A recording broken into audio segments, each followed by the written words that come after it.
here, Storytime with Tanya, for another short story. And today's story is called Miles to Go. It was supposed to be just a cross country tour, one of those well worn, predictable packages for curious travelers who wanted to see the country through the windows of a bus.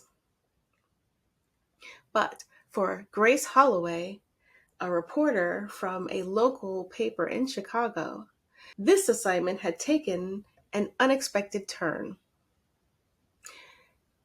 She was to cover a summer-long cross-country tour of the magazine's travel section, an article about the freedom and adventure of the open road. The bus was a massive chrome and blue vehicle that stretched far beyond the comfort of a typical tourist coach. Its interior was plush, yet had an old-school feel, with maroon velvet seats and big windows to catch the scenery. The passengers ranged from couples on their honeymoon to retirees checking items off their bucket list. The tour guide, Daphne, was the kind of person who fit the mold perfectly. Young, energetic, with an almost scripted enthusiasm for every stop on the itinerary. Grace was far from the kind of tourist she was supposed to be covering. She didn't care much for historical plaques or photo ops. Her mind was already sorting through the story she was building, the details she'd need to capture. But then there was the driver. Eli Turner was not a typical bus driver.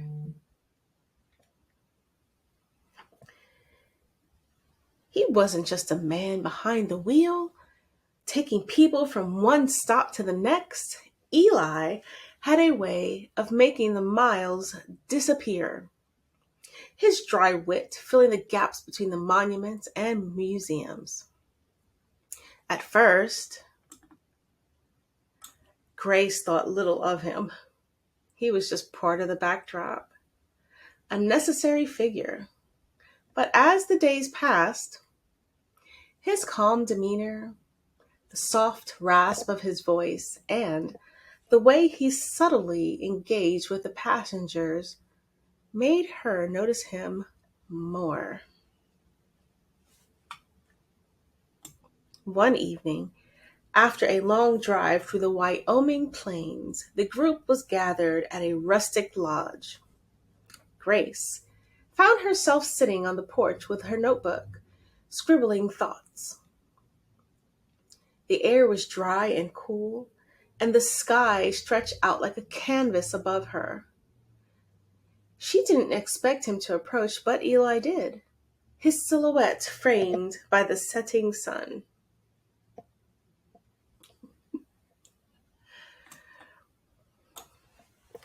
"Writing your great American story?" he asked, leaning casually against the railing. Grace looked up, startled but intrigued. "Not yet, but maybe at some point." She shrugs her shoulders and proceeds to ask, "Do you like this job?" Eli grinned. "I like it fine. I get to drive through places most people never see. But the real magic happens when the passengers start to look at things a little differently. You'd be surprised how many of them see a sunset for the first time when they're on this bus." Grace chuckled. "I can't say I've had a lot of revelations from a bus seat, but I'll take your word for it."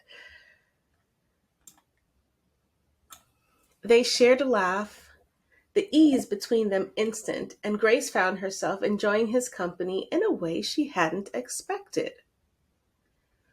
Their conversations grew deeper as the trip continued. Eli was intelligent, thoughtful, and had a quiet wisdom that contrasted with Grace's more skeptical urban outlook. However, not everyone seemed as pleased by their growing friendship. Daphne, The tour guide had been eyeing the connection with increasing discomfort.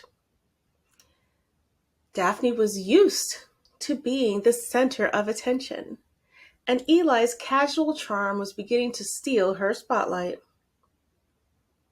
She had spent months organizing the trip, and now it felt like Grace was turning her focus on the bus driver rather than the sights and experiences Daphne had created. One night, when the group was gathered around a campfire outside of Denver, Daphne made her feelings known. "So, Grace," she said with a forced smile, "I notice you and Eli have become friendly. Are you sure that's a good idea? I mean, he's just a bus driver, right?" Grace was taken aback by the directness of her comment. "What do you mean?"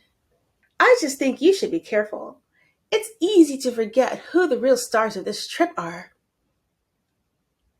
She gave a saccharine smile and walked off, leaving Grace to stew in a mixture of confusion and frustration. As the days went on, it became clear that Daphne's jealousy wasn't just about the attention Grace and Eli were sharing. It was about control. Grace, however, was no stranger to feeling like an outsider. She wasn't going to let some petty jealousy ruin what had turned into something meaningful. In the quiet moments that followed, Eli and Grace found themselves more drawn to each other. One night, while stopping at a small diner in Utah, they stayed behind after the others left, sharing a slice of pie over coffee. "You know," Eli said, glancing over the rim of his cup,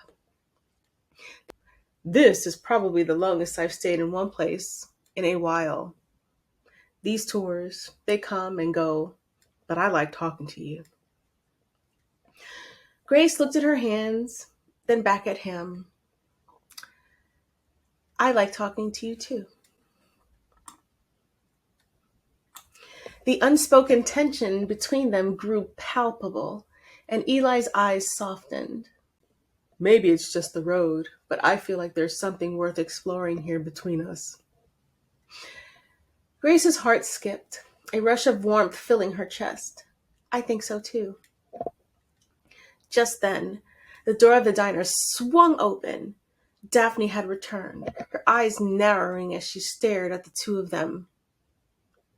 She didn't say anything, but the tension in the air was enough to shatter the moment. Days later, the tour was nearing its final stretch.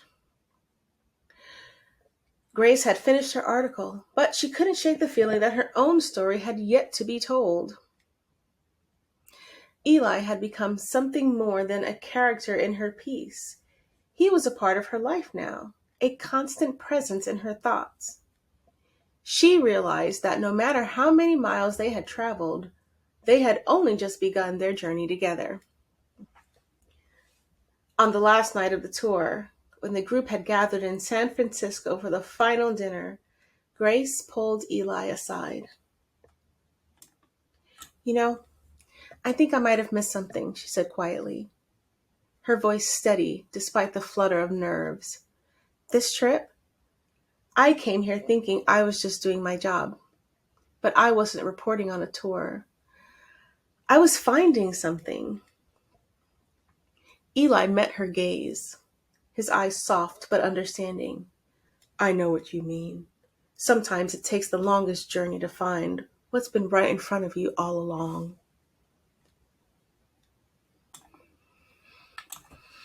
And in that moment, with the city lights twinkling across the bay, Grace knew that this trip hadn't just changed her perspective on travel, it had changed her life. As the last bus rolled out of the parking lot, Eli behind the wheel, Grace beside him, the road stretched out before them. This time, there was no more stops on the itinerary, just the two of them, and the miles ahead together.